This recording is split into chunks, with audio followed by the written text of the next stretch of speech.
So last time there was an issue with my uh, sign convention here. So I fixed that. I posted the new notes.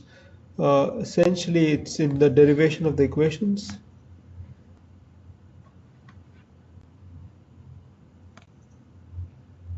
See, yeah. So the missing thing was the potential energy should be negative m1g rc. So P is negative, so the correction is, if I had forgotten the negative sign, and what that will do is the negative sign will show up here as a positive sign because it's K minus P, and then you can stick with the right convention for the gravity. So here is, see, not here, but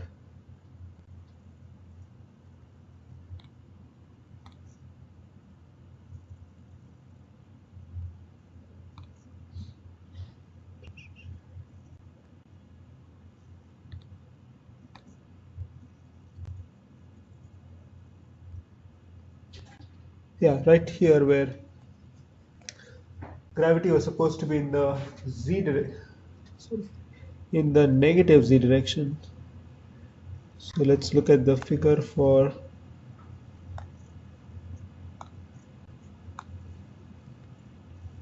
Yeah, so gravity was supposed to be in the negative z0 direction, and that shows up here. It's negative, and so now it's all consistent. The equations are like so. Those are the right equations. You can derive the same equations using Newton's method, drawing free body diagrams. Okay, so we'll continue from what we did last time. We talked about deriving equations of motion for a two-link manipulator. Both joints were prismatic. This is an example of a simple pendulum. So one link manipulator under the effect of gravity. So I'm not showing gravity, but gravity is downwards. Okay, so I'm going to follow the recipe I talked about earlier, which is first you fix the axis based on dh, then complete the dh table. I've done those two steps for you. The next step is to write the equations, the Lagrangian. And once you have the Lagrangian, you can derive the equations. So let me write the Lagrangian first. That way we will know what we need to do in order to what things we need to evaluate to find the Lagrangian. So this is step 3 in that algorithm I talked about last time. It was right here. Okay, assign frames, create DH table. I'm really doing 4, but this 4 will inform the step number 3, and then find the equations using that. So let's do that. This is number 4. So the Lagrangian is K minus P,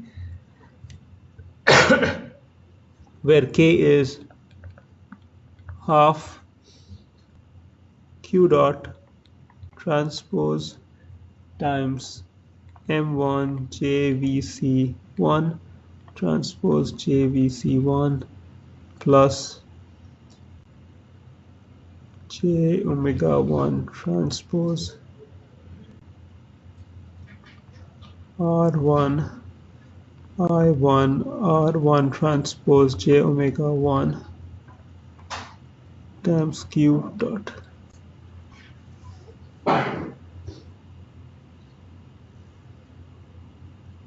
Okay, so we clearly need those J's, J VC1 and J omega, let's call that omega C1.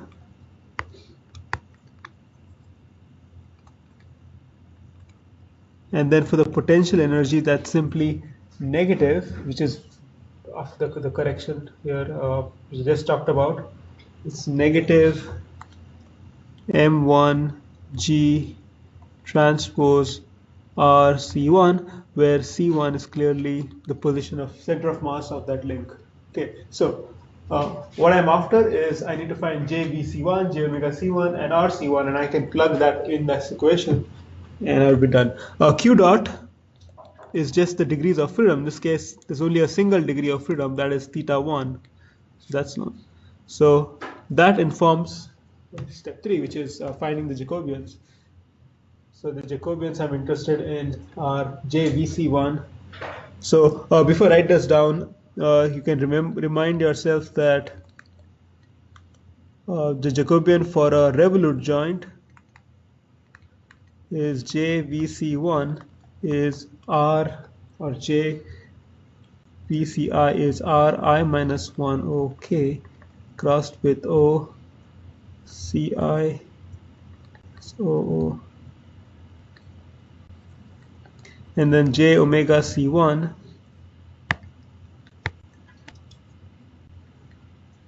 CI equals Ri minus 1 OK. So that's the Jacobians. So let's try to write JVC1, that's R00K. OC is basically the position of the C1, so I'm going to write that as RC1 in frame 0 minus OO, which is this, just simply 0, 0, 0. J omega C1 is R00K.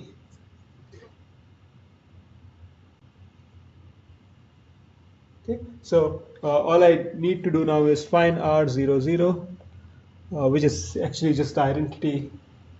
I'll write it down, but I just need that, and I need RC1. This is going to be simply 0, 0, 0. It's the origin of the coordinate frame attached to 0. Okay. There's something else I forgot here. This is actually the base frame, right? Let me just check the notation I'd used last time for the base frame. It's RB. Okay, let me stick to that. So write this as RB1, RB1. Now in this case, so what is RB1? Well, when you have a rigid body like say a plate, the way you find the inertia is it has some principal axis. This is a principal axis, that's another principal axis, that's another principal axis. Many a times you're trying to find the inertia about a different axis. Say the axis is over here, not at the middle.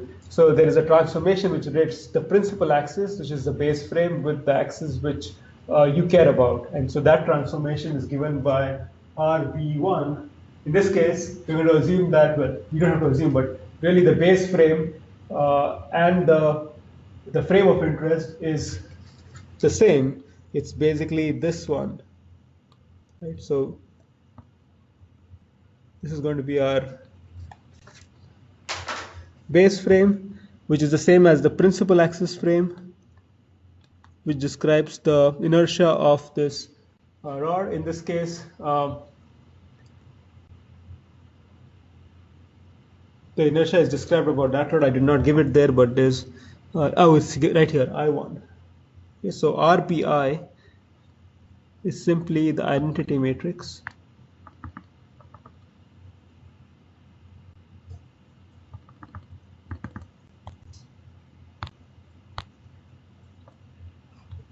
This is going to be the identity matrix, which is 1, 0s, 1, 1s along the diagonal. And that's because base frame is same as 1. So that's the direction is the same. It's not exactly at the same place, but the direction is the same, right? This direction of this is the same as the direction of x1, y1, z1. So that's I, and then this I1 is given. That's given to you. Okay, so coming back, I effectively have found. So this Q is known, M1 is given. This I need to find. This I need to find. J's, R's are known now. Q dot is known. M1G is known, RC1 is not known. So I just need to find this, and this, and those formulas are written down here. I'm just going to find that, put that in that equation, and find an expression for the Lagrangian. So let's do that from this formula. I need to find R00. For that I need A00. But A00 is always the identity matrix. Right, so R00 is going to be the first 3 by 3 in the A matrix. So that's going to be simply the identity matrix 1 0 0 0 1 0 0 0 1, and so R00K is basically the third column of R00. If you want to, yeah. I'm just thinking about what you explained about the base frame and the inertia. Sure. And why they don't be accurate. Because the base frame for this rod. Yeah, but the exercise itself is telling you that it's not the base frame, it's telling you that it's the one. One is right here. Not zero. It's not 0, it's 1. 1 is right here. So this axis, about which I know the inertia of a rod, is the same as x1, y1, z1. It's oriented in the same direction. The rotation matrix between x1, y1, x1 is also x1, that's also x1. Okay. y1 is same, z1 points out. So since they are oriented in the same direction, x, y, z, you have the identity matrix because they're in the same direction. If it was rotated by 90 degrees, then it would not be identity, it would be something else.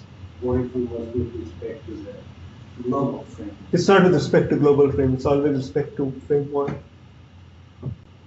If you do, okay, so if you want to find the transformation from, so if this axis was here, Exactly. then it would just be R10, right? Because R10 gives you the relation between x1 and x0. So R, do you know how to find that if you know A10? Correct. So that's how you'll do it.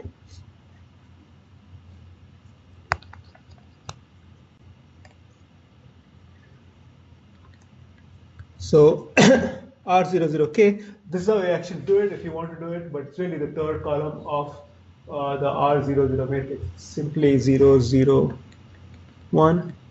This is K and this is R00. We also want to find the position of RC1. Let's see RC1. RC1 is basically this one, the position of that point in frame 0. Okay, so in order to find the position of C1, what I do is I take, so as the link moves, X1 moves, and so if I were to find RC1, see if this is convincing. RC1 is simply A10, okay, the transformation associated with this frame, times the distance from this origin, which is O1, to C1 in the local frame. The local frame is the frame X1. So the coordinates of this point, C1, in the local frame X1, Y1, Z1 is going to be the X distance. This is the X distance is minus L1 divided by 2, right? Because this is half of the link length. The Y coordinate is going to be, this is the Y axis. So that point and this point is in the same Y coordinate, so that's going to be 0, and the Z coordinate is 0. So this is how you would find the position of C1. Yeah, that's usually not How easy? There's some other problems that you get homework, that's kind of tough. Yes, but you can do simple checks. Like once you derive it, I would choose simple angles, 45, 60, and see if I can use those angles to find it by eyeballing it, by using trigonometry, and see if they match up. So A1 is going to be a function of θ1, and so it becomes hard to actually see if your answers are right. But if you put special cases like θ1 equals 0, θ1 equals 90 degrees, then you can actually just eyeball it and figure out if it's right or wrong. The key here is understanding how the point C1 would change as the link moves, right? You cannot use this one to describe it, because if you would use this one, then as the link moves, C1 moves, that's not going to give you the position. So A00 cannot be used. So typically you want to use the next coordinate frame to describe it. So there was a second link, then you would use X to describe the position of the C2, which is the next link. You wouldn't use X2 to describe C1. So I'm going to do another problem on double pendulum where you see that how I can do it for two links. But yeah, that's the hardest part. But you can, after you do the calculation, you can put in specific values and check it with, you can just visually see and check it for a few cases. Two angles should do it. Yeah, but there's no easy way. So RC1 is A10 times minus L1 divided by 200. I need to put the 1 in the end because I need to make the multiplication consistent. A10 can be found from the formula. I would put it there, but that's from the DH formula. A10 is C1 minus S1, S1, C1, 0,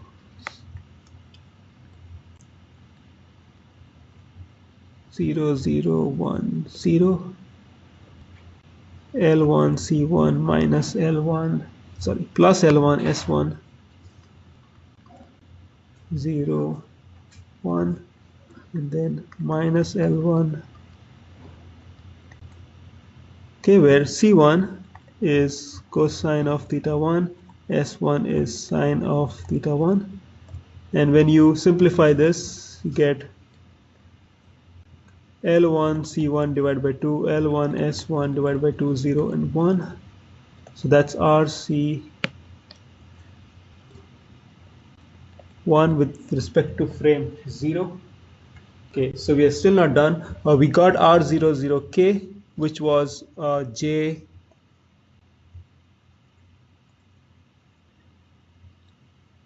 omega, right? So we found this. We still have to find that, and that's basically R00K times position. Sorry, this is a cross product. RC1 minus 0. So that is going to be JVC1 equals R00K crossed with RC1 with respect to base frame minus O001. So R00K is 001, right, from here, crossed with RC1, which we just found. It's L1 C1 divided by 2, L1 S1 divided by 2, 0.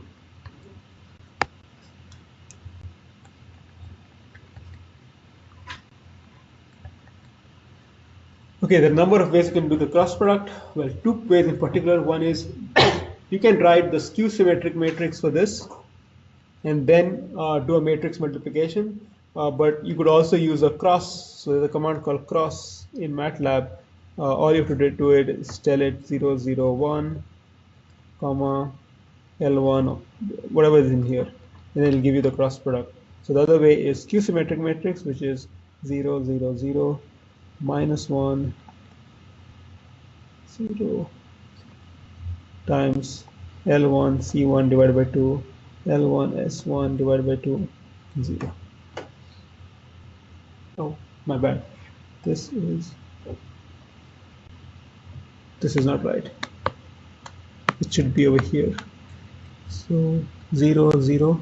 This should be minus 1, 1. This should be A minus A Z, right? Which is this. Okay, so this gives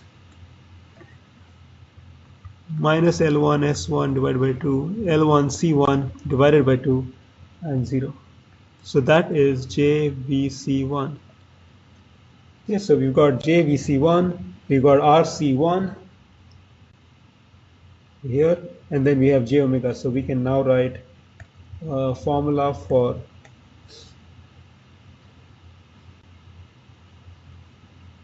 K. K is half Q dot, which is theta dot.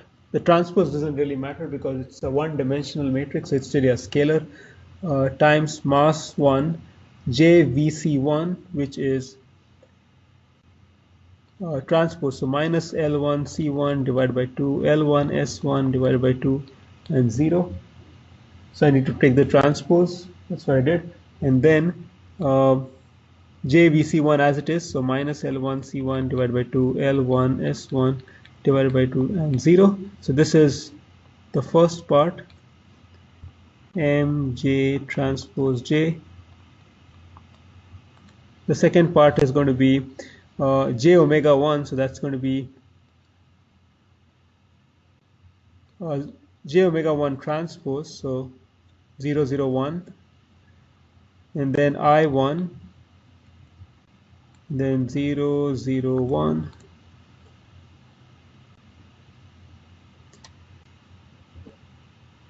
Okay, this I is basically a diagonal matrix. It says Ix 0, 0, 0, I, Y 0, 0, 0, I, Z.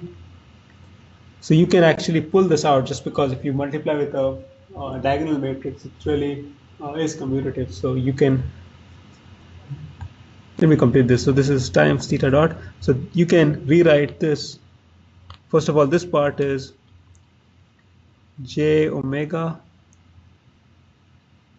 transpose J omega I times J omega. So what you can do is you can write this as theta dot. When you do this multiplication, you get M1 L1 square divided by 4 plus this multiplication boils down to simply IZ times just IZ,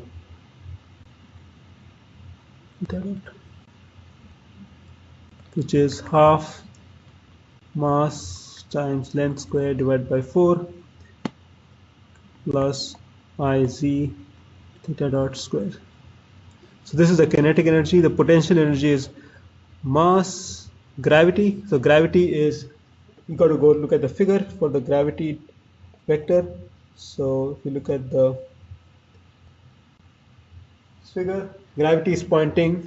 So here you should be very careful. The gravity should be in the frame 0. In this case, gravity is pointing in the negative y direction. Don't just randomly put z direction because this is a planar problem. Gravity is acting in the negative y direction. So you put the corresponding element equal to minus g. So minus g 0.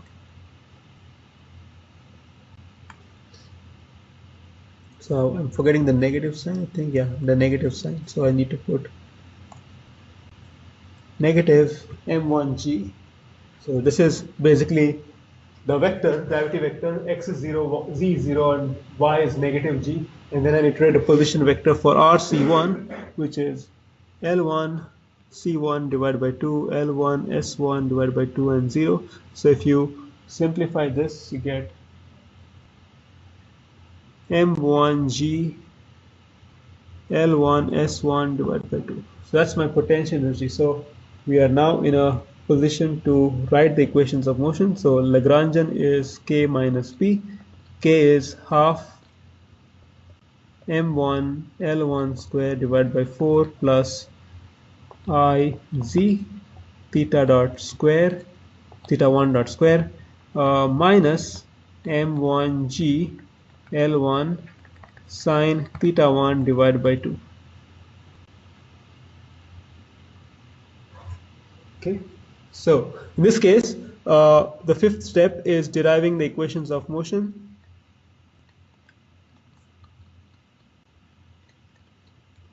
For that, I need to do d dt of dl dq k dot minus dl dq k equals the net external torque. In this case, the only degree of freedom is theta 1. So I have d dt of dl d theta 1 dot minus dl d theta 1 equals tau 1. Tau 1 is basically the torque at the joint theta1, which is, let's call that t or t1. So d dt of dl d theta 1 dot. So I need to find the derivative of L, which is right here, with respect to theta 1 dot. So only the first term has a theta 1 dot. So when I take the derivative of the first term, the first part with respect to theta 1 dot, I'll get 2 times theta 1 dot. So that 2 and the 2 in the denominator will cancel off, and I'll be left with m1 L1 square divided by 4 plus I z times theta 1 dot minus dl d theta 1.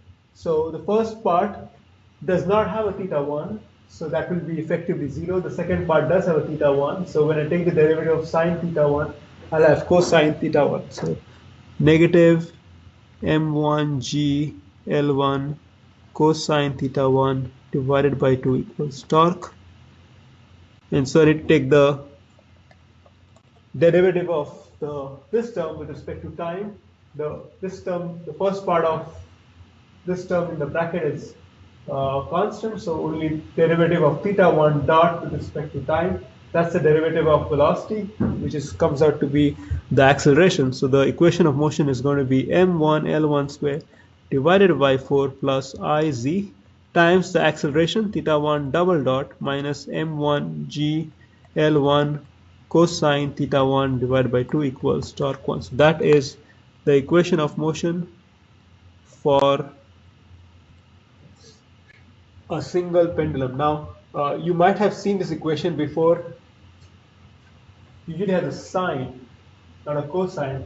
The reason why there's a cosine and not a sine is because the angle I've chosen is with respect to the horizontal. So when people derive the equation of a simple pendulum, they usually take the angle theta to be the angle between the vertical direction and the pendulum, which is different from what I've chosen here. That's why we get a cosine theta 1. So the next step is, well, it would be nice to do a simulation and an animation of a pendulum in MATLAB. And in order to do that, what I need is I need to find an expression for the acceleration. Once I have the acceleration, and once I know the torque, so for a pendulum which does not have any external torque, it's just going to be 0 for torque, I can then integrate the equation of motion, assuming I know the initial position of the pendulum, maybe 30 degrees, and initial velocity, maybe 0, and then do a simulation. So to do a simulation first, I can write solving for theta 1 double dot gives me Iz plus ml square divided by 4 times torque minus m1g L1 cosine theta 1 divided by 2. So that's my equation of motion. And to simulate it, this is not new. We've done simulation of a differential equation before. We've done the differential drive car, where the equation was only the function of x dot, y dot, and theta dot. There was no double derivative. We've done a projectile motion where we had x double dot, y double dot. So this is similar to that. So we basically use the same function. It's called ODE45, which is a differential integrated for ordinary differential equations. In this case, I just chose to use ODE4, which is Runge-Kutta method for integration. So, but you can use ODE45. So we will simulate in MATLAB, simulate the system in MATLAB. So we just need two things. One is the initial state, theta 1 equals, so theta 1 at time t equals 0. We need to specify that, and then we need to specify the initial velocity. The second step is to use ODE4 or ODE45 to integrate We call this 1, integrate 1. Okay, and so I'm going to show you the MATLAB code. See MATLAB code.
Okay, let me run this code first, and then I'll tell you a little bit about the code.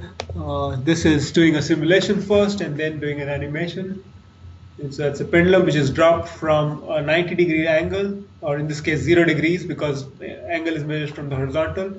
And then if the system is conservative, which is in this case it is, there's no dissipation of energy because there's no torque, then it should, when it goes back, it should spring back to minus 90, go to positive 90, sorry, 0 to 0, and keep doing that, right?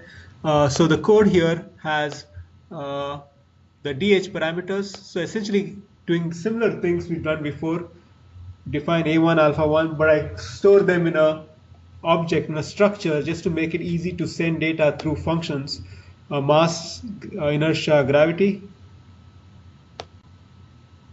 and then a few plotting things. The step size, this is for ODE4, is 0, 0, 1. The start time is 0, end time is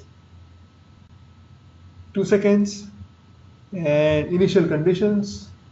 And then this is the function which integrates. It calls this function called OD1link RHS.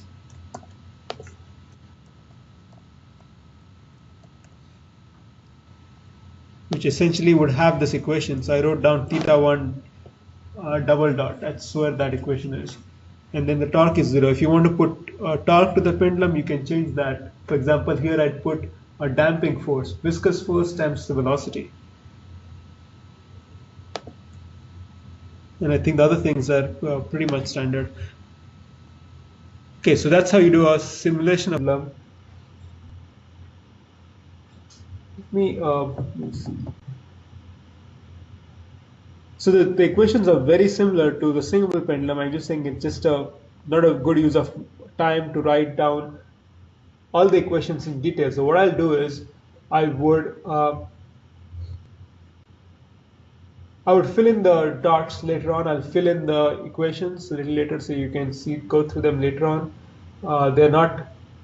They're very similar to the procedure is very similar to the simple pendulum. You just have to add a layer of complexity, the second link.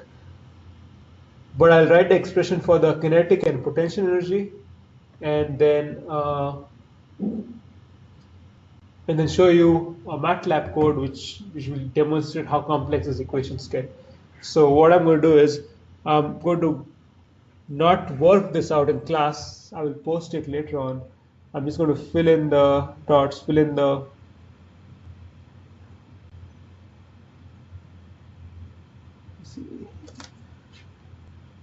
So let me write the kinetic potential energy, and then we go from there. Let me write the kinetic energy for this. This is half Q dot transpose M1 JVC1 transpose JVC2, sorry, JVC1. This is the energy due to translation for link 1. For link 2, it is going to be M2 JVC2 transpose JVC2 plus, keep continuing, J omega C1 transpose R in the base frame for 1 I1 RB1 transpose J omega C1 plus, keep going, J omega C2 RB2 I2 RB2 transpose J omega C2, and then finally Q dot. Okay, and then potential energy is minus M1 G transpose RC1, where RC1 is the position of this, the center of mass of the first link, and RC2 is the position of center of mass of link 2, so RC1 with respect to base frame minus M1 G transpose RC2 with respect to base frame. In this case, Q dot is simply theta 1, theta 2, and then I need to write a formula for JVC1, JVC2, J omega C1, J omega C2, RC1, RC2. These are all the unknowns. So this is something which I will complete later on. I'll fill it up. Won't keep you looking at the scheme, because it's just crunching values for A's and so on. And then the RB1 equals RB2 equals identity. And that's because the base frame for link 1, so the base frame for link 1 is the same as the base frame for x1, and the base frame for link 2 is the same as base frame for link 2.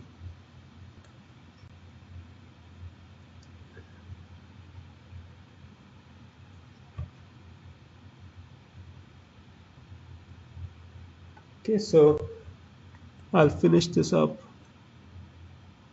to date.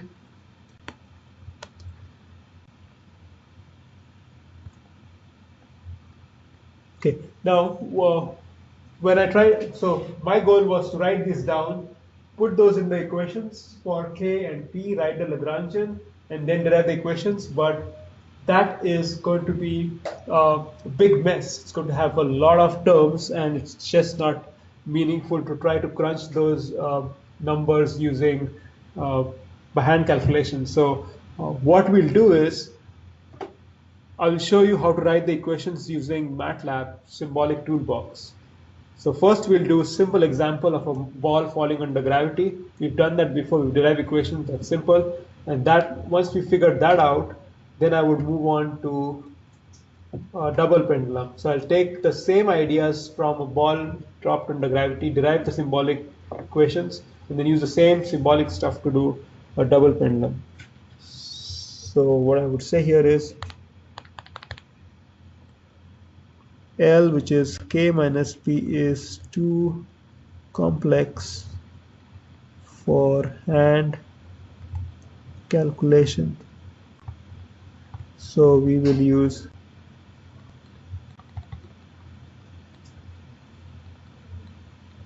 MATLAB. Okay, but before we can use MATLAB, I want to motivate this with a simple example on using MATLAB to derive the equations of motion.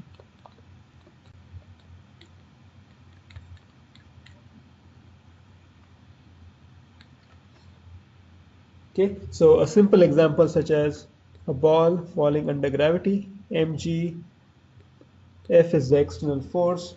The kinetic energy is half mass times y dot. Y is upwards. So I'm going to just do the one-dimensional problem. P is minus m. G is downwards, y is upwards, so it's plus mgy.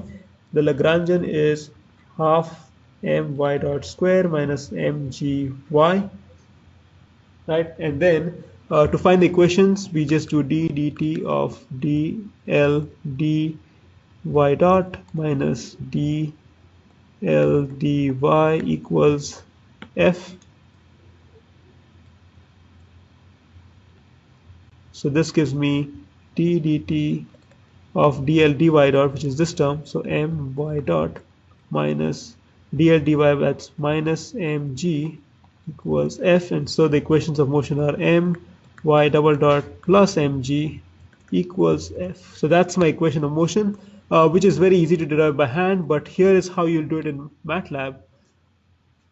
Okay, so in MATLAB, using Symbolic toolbox, this is how you'll do it.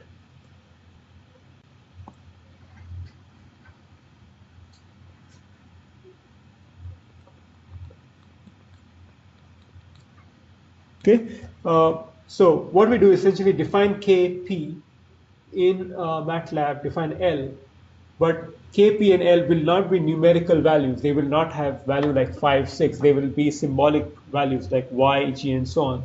So in order to do that, what we do is first we need to define symbolic variables. Symbs is the command used to describe symbolic variables, and the variables here are mass, gravity, the force, the external force. We like to, well, y is the displacement. We need to give a variable for the velocity, and I would call that y dot, and then I would need a variable for y double dot, so I'll call that y2 dot. Okay. After you define that, you got to call them real, and this is only used because by default MATLAB would assume that mg are complex unless you tell it. So when you say that it's real, MATLAB knows all real values, no complex values can occur. Okay, then we define kinetic energy, which is 0.5 times mass times y dot times y dot, and the semicolon to suppress printing. The potential energy is mass times gravity times y. Note that k and p have not been defined as symbolic variables. Just the way I've defined k, it becomes a symbolic variable because it's a function of all symbolic variables, mass, y dot, and so on. So then the Lagrangian is k minus p. So MATLAB would take k as half mv squared, like I've defined there, p as mgy, and L will actually be a symbolic variable.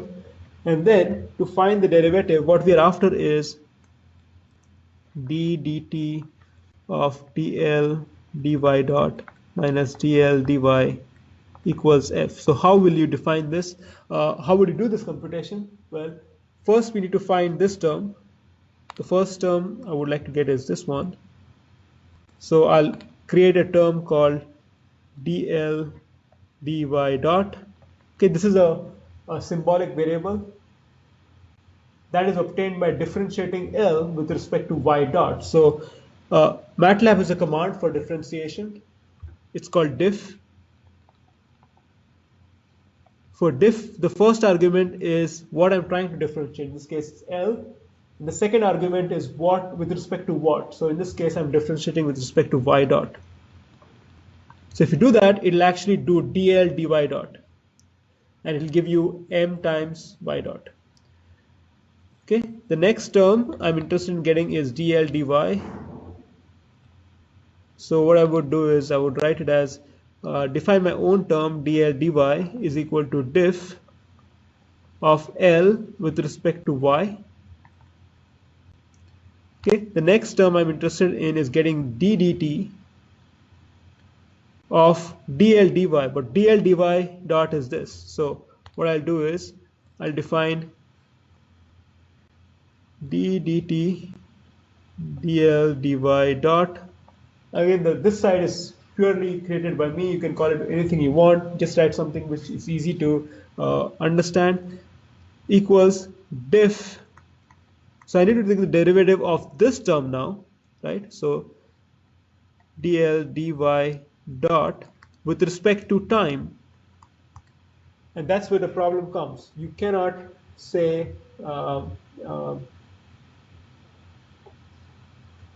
has not been defined. Nowhere in my code has time been defined. So you cannot do this differentiation. So there's a trick to do this, and I'll motivate this a little bit further. Let me write the correct expression for this differentiation and then show you why it makes sense. So instead of writing it this way, which is will not work,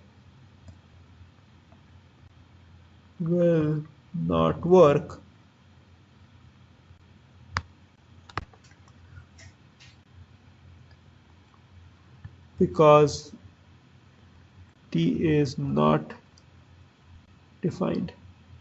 Even defining t will not make sense because let's say you define st to be a symbolic variable. dl dy dot is not a symbolic variable which is dependent on time. What is dl dy dot? dl dy dot is diff l with respect to y dot. So L with respect to y dot, that's going to give me m times y dot. So this is m times y dot. If I try to take this m y dot, put it in here, and take the derivative with respect to time, that's going to be 0 because y dot, MATLAB does not know that y is a function of time, so that will not work. The correct way to do this is the following. You write d dt dl dy dot equals diff dl dy d dot with respect to y times y dot plus diff dl dy dot y dot times y2 dot. Again, I'm going to explain to you why this is true in a bit. Explained next. Okay, why do you have to do such a complicated step to get dy d dot with respect to time? So let me finish this before I tell you why I did that. And then if you do this, if your equations of motion are d dt dl dy dot minus dl dy minus f. Okay, and when you run the code, you should get, let's remove this, you should get EOM equals mg minus f plus, you get mg plus my2 dot minus f, which will agree with our derivation, which is basically EOM equals 0 is our derivation, that this is equal to 0. So I'm going to show you this code which does that, but let me first tell you why I did this particular step, which is not very intuitive. Why did I do that thing? Okay, so here is why I did it. So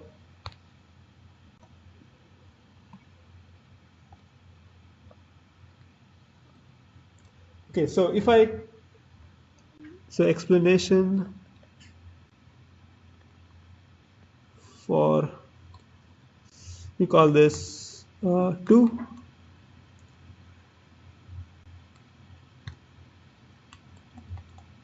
Okay, so before that, let's think of taking the derivative of something with respect to time. Let's say cosine of t. So if I want to find the derivative of cosine of t, what I would do is I would do diff cosine t with respect to time, and MATLAB would say minus sine t. That's good. Now, what if I, so this is what is known as explicit differentiation.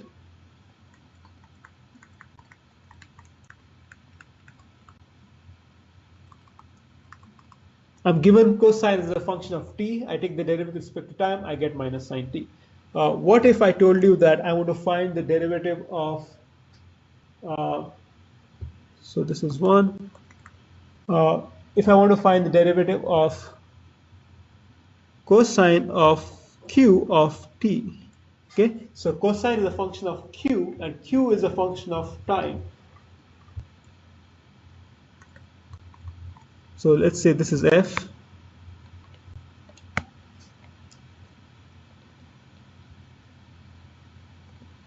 Find d dt of cosine q of t. So if you just do differentiating cosine q with respect to time, you'll get 0. But that does not make sense because q is a function of time. Unless cosine is a constant, the derivative will not be equal to 0. So when you have to deal with something like this, basically f, which is cosine q, is a function of time. So it's a function of q, which is a function of time. Then the way to do it is to use the chain rule, which is df dt equals df dq dq dt. That's the chain rule. So when I do this, I'll get d dq of cosine q of t times dq dt, and so that is negative sine q times q dot. Okay, so this is where the extra dq dt comes from. It's the chain rule. Clear? So that's why I did that extra step. This is known as implicit differentiation. This is explicit, and then this is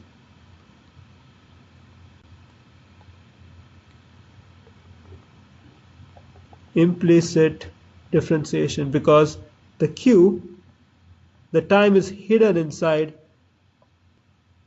q, and taking the derivative with respect to f with respect to time, just d cosine with respect to time will give you 0, but that's not true because q is a function of time. So you have to use the chain rule. So this is when you have q. If you have more variables, q, q dot, and so on, you'll have to keep repeating the steps. So what I mean by that is, if you had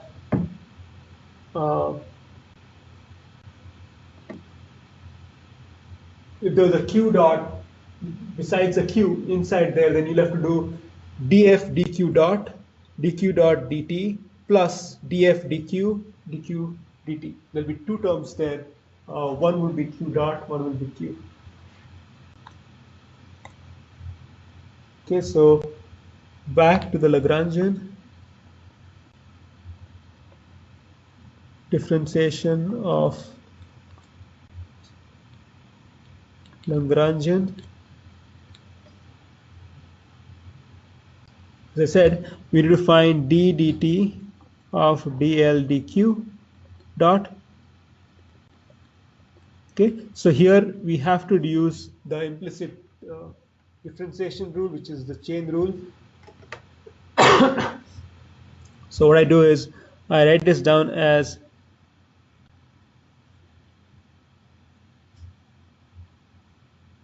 d dq dl dq dot times dq dt. Okay, so here's the implicit. So there's the chain rule being applied, but this has another term, which is plus d dq plus d dqk dot dl dqk dot dqk dot dt.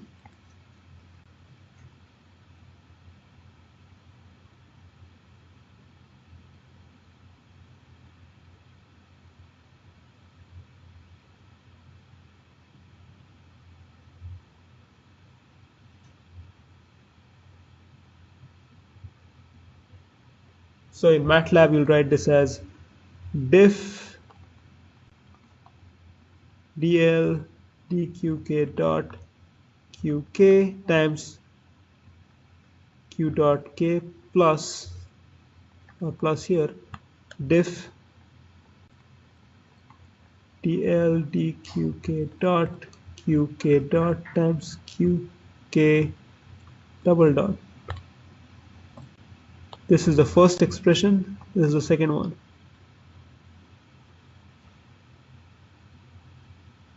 So this is the only part which is tricky. The other part is straightforward. So that's what you'll do. And so I'm going to show you some code which does the ball falling under gravity, which was derived using symbolic toolbox, and then tooling pendulum.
Okay, here's the code which does derive the equations for a ball falling under gravity. I defined symbolic variables as before.